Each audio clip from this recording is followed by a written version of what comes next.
Estoy en comunicación con el ex congresista de la República del Perú, Ricardo Burga. Ricardo, muchas gracias por acceder a esta entrevista, muy amable como siempre.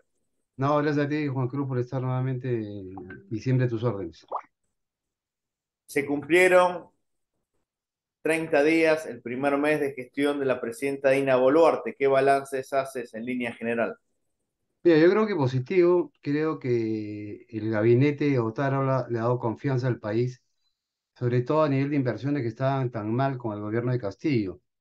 Creo que la sensación a nivel empresarial de inversionistas ha cambiado rotundamente comparado al gobierno anterior. El martes, el primer gabinete de Dina Boluarte se va a presentar al Congreso para solicitar el voto de confianza. Y creo yo, sin lugar a dudas, que va a tener los votos suficientes y se le va a otorgar el voto de confianza al gabinete Otárola, que además es un político ya cuajado, que ha tenido reuniones últimamente con la mayoría de bancadas democráticas, y creo que eso es lo que necesitaba el gobierno, una tranquilidad y un acercamiento entre el legislativo y ejecutivo. Más aún siendo un gobierno transitorio como el de Dina, que ya manifestó que va a adelantar las elecciones. Todo indica que va a ser en abril del año 24, con lo cual se recorta casi 2 años el mandato presidencial y congresal. Lamentablemente se está viendo que muchos congresistas no tienen experiencia política y mucho menos experiencia parlamentaria porque es su primera experiencia legislativa. ¿Consideras que es necesario por el bien de la gobernabilidad del Perú permitir la reelección congresal y que se evalúe nuevamente volver al sistema bicameral? Mira, esto lamentablemente Vizcarra tiene es el gran responsable con Andrés Tuesta, comparado con Tuesta Soldevilla y Tanaka, que hicieron las reformas electorales básicamente para destruir a los partidos políticos con historia republicana. Eliminaron la reelección parlamentaria. Nosotros, por ejemplo, en mi caso, yo fui un congresista para un periodo complementario de 14 a 16 meses y nos prohibieron la reelección, cuando la Constitución te dice que el mandato congresal es de 5 años.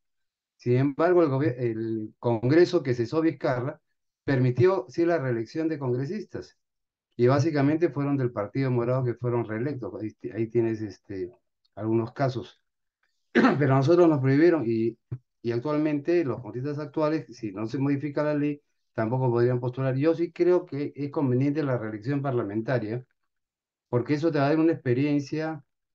Esta es una profesión, es una carrera política, eso es un proceso que con el tiempo vas ganando experiencia y vas conociendo el teje y maneje de lo que es el poder legislativo. Es necesario tener políticos cuajados, con experiencia, que le den más tranquilidad, más solvencia a las leyes. Y sí creo y considero que la bicameralidad debe ser restituida en el país.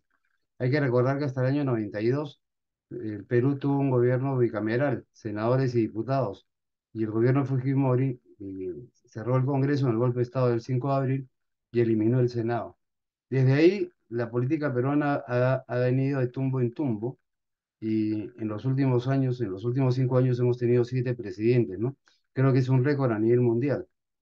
Creo que además, teniendo al Senado, va a haber una revisión más concienzuda de las leyes que emite la Cámara de Diputados, porque el día de hoy, ¿qué es lo que pasa? El Congreso emite una ley y el mismo Congreso que aprueba la ley pide exoneración de la segunda votación, que debería pasar al Senado, que hoy día no existe, y aprueba la ley sin mayor análisis o un periodo este, para pensar y reflexionar sobre la ley que se ha aprobado, ¿no?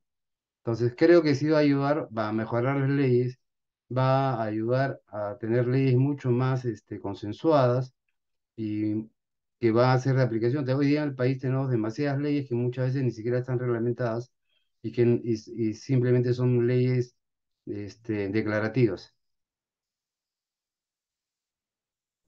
Un tema también importante para mejorar la institucionalidad del Perú es que haya mejor instrucción cívica, que el niño, que el joven tenga un análisis cabal de la función de un parlamento, de un poder ejecutivo, un poder judicial. ¿Cómo piensas que se debe afrontar la instrucción cívica en la educación secundaria, básicamente?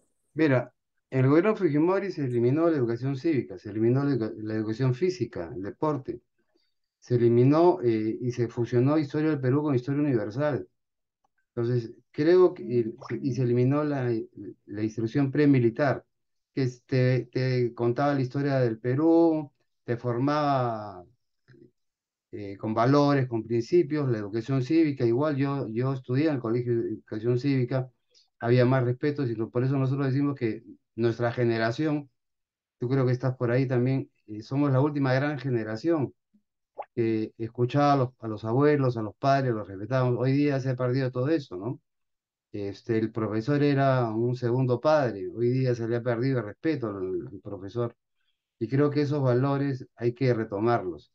Y creo que es necesario que se vuelva a restituir la educación cívica, la educación física en todos los colegios, para que no solamente se dé la instrucción de los cursos básicos, sino también la de valores, que es importantísima en una nación, ¿no? Hablando de valores, en algunos países como en Argentina se sacó el servicio militar obligatorio y muchos estamos a favor de la restitución del mismo, donde genera patriotismo, responsabilidad en los jóvenes. En este caso, el servicio militar no es obligatorio en el Perú. ¿Piensas que debido a la coyuntura tendría que serlo? Mira, yo creo que en el caso peruano, yo sí creo que debe realizar la instrucción premilitar desde el colegio, como yo lo tuve, de tercero, cuarto y quinto y media, y ser obligatorio, ¿no? Es cumplir con tu servicio a la patria, eh, amarla, quererla, porque se ha perdido esos valores. El Perú, por ejemplo, es un país con historia. Eh, el Perú, desde el incanato, tuvo presencia a nivel de Sudamérica. Llegamos hasta Colombia, a Chile y Argentina. Era el imperio más grande en América del Sur. Y todo eso hoy día las juventudes no los conocen o lo desconoce totalmente, ¿no? Es más, nuestros héroes de la guerra con Chile, los alumnos del día de hoy no los conocen. Confunden el año de la independencia del Perú. Entonces, y es triste a veces escuchar a colegiales o mismos universitarios que no conocen la historia peruana. Entonces, creo que hay que retomar eso, hay que comenzar nuevamente a construir los cimientos de los valores, del civismo, de la historia, porque un país que olvida su historia corre riesgo de vuelve a cometer los mismos errores del pasado.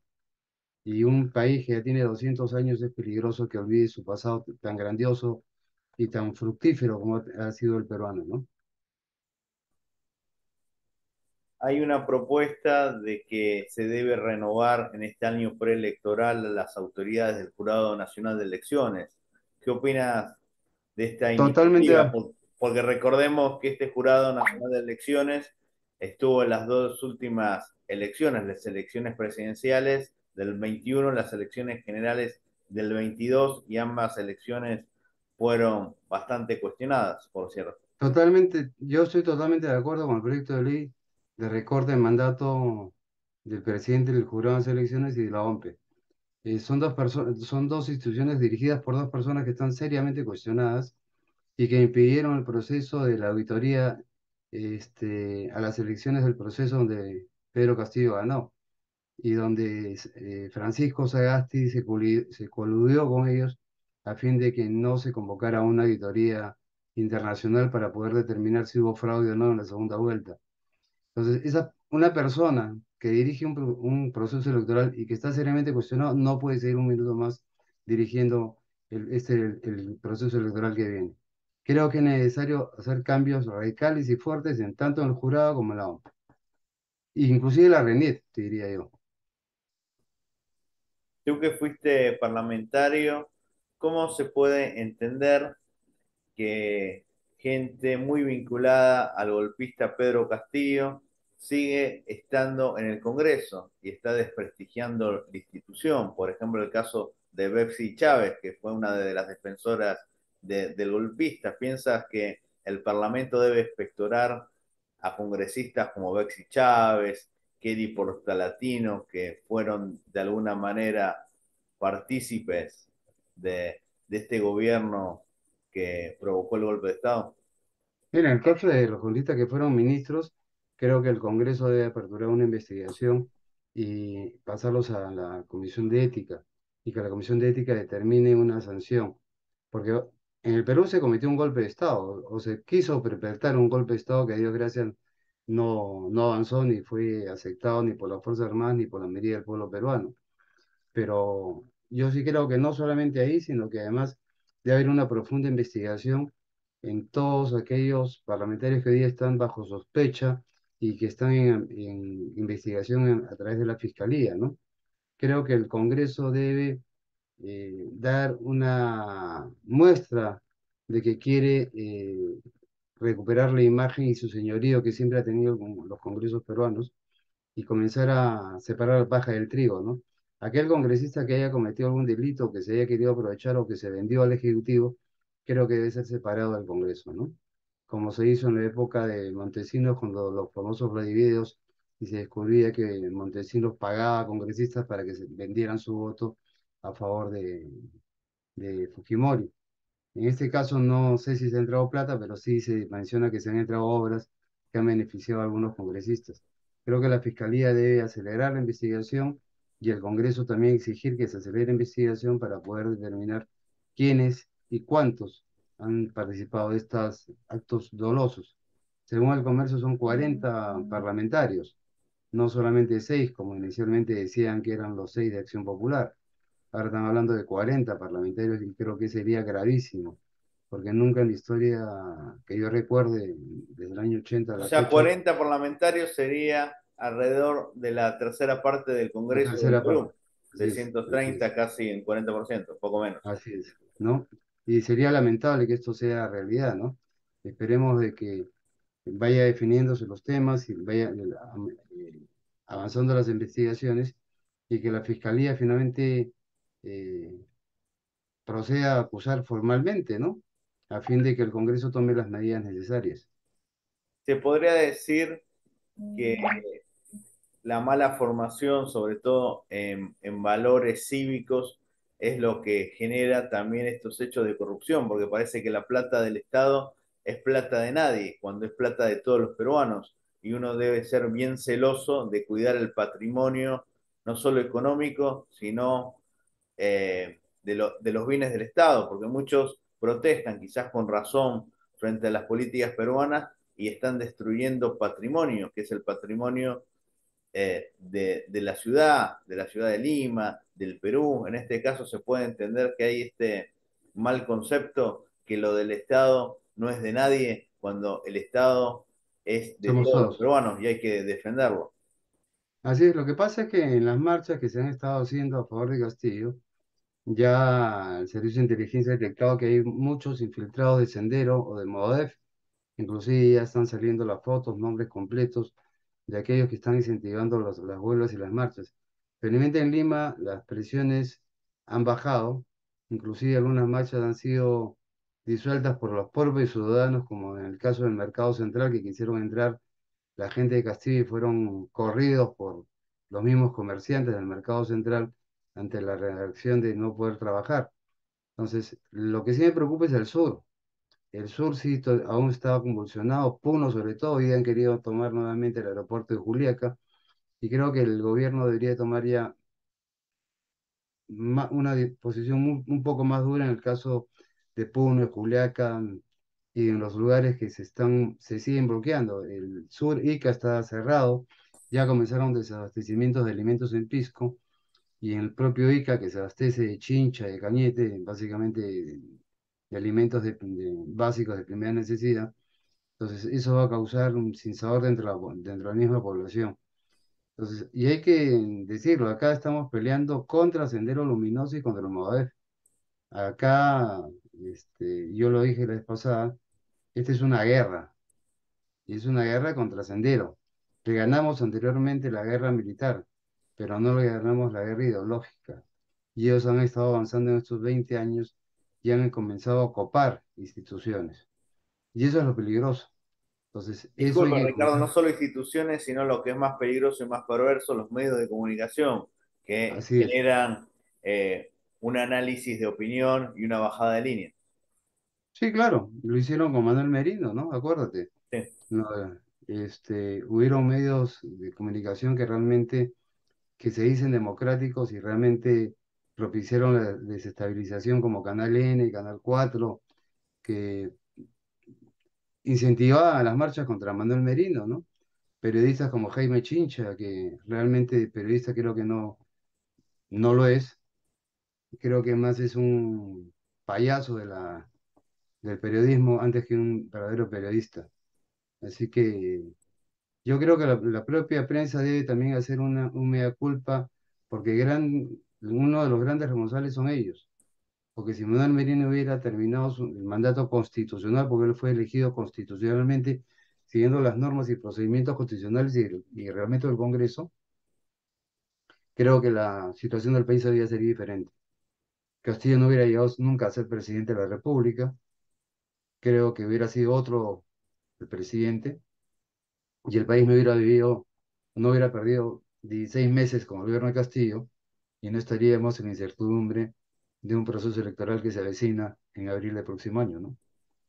La última pregunta, Ricardo, por la amistad que tenemos, siempre te entrevisto y quizás alguna gente pensaba que estabas loco o que exagerabas cuando decías que Castillo podía huir a Cuba y Venezuela y el plan de ¿Sí? Castillo era huir a México. A En este México. caso, ¿qué nos puedes decir de esta actitud miserable de de querer huir cobardemente del país?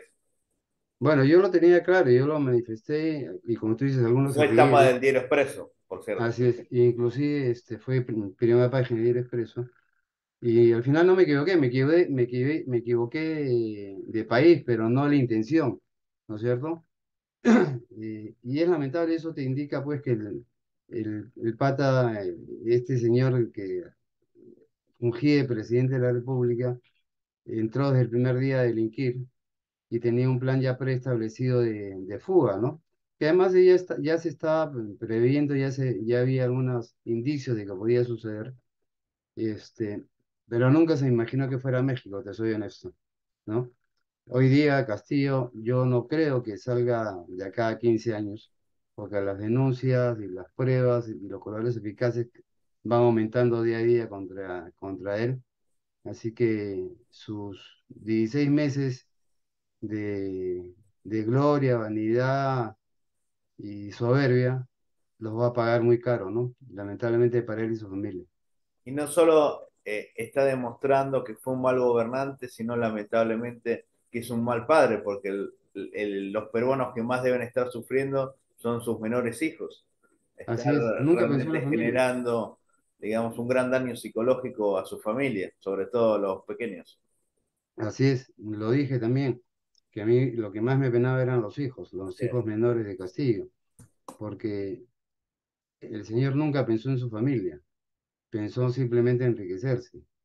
Y hoy día esos niños van a crecer con el oprobio y la vergüenza de tener a un padre preso por corrupto, por coimero, por ladrón y por incapaz y por haber destrozado la economía de este país, ¿no? Hemos retrocedido en 16 meses, hemos retrocedido considerablemente, la extrema pobreza ha crecido, la clase media se ha venido reduciendo, y es por eso que te digo que el gabinete de Otárola creo que le ha vuelto a dar confianza a la clase media, pero lo más importante, al sector empresarial, al sector emprendedor. Y esperemos que la pirámide que hoy día está invertida, porque el 80% de la población económicamente activa está en el sector informal, cuando debería ser al revés, creo que va a ayudar a que comenzar a formalizar y que algunos capitales que se fueron retornen al país. Muchísimas gracias, Ricardo, que vive el Perú. Gracias, que vive el Perú y que vive Argentina. Un abrazo. Por favor, para más información, suscríbanse a mi canal de YouTube. Muy buenas noches.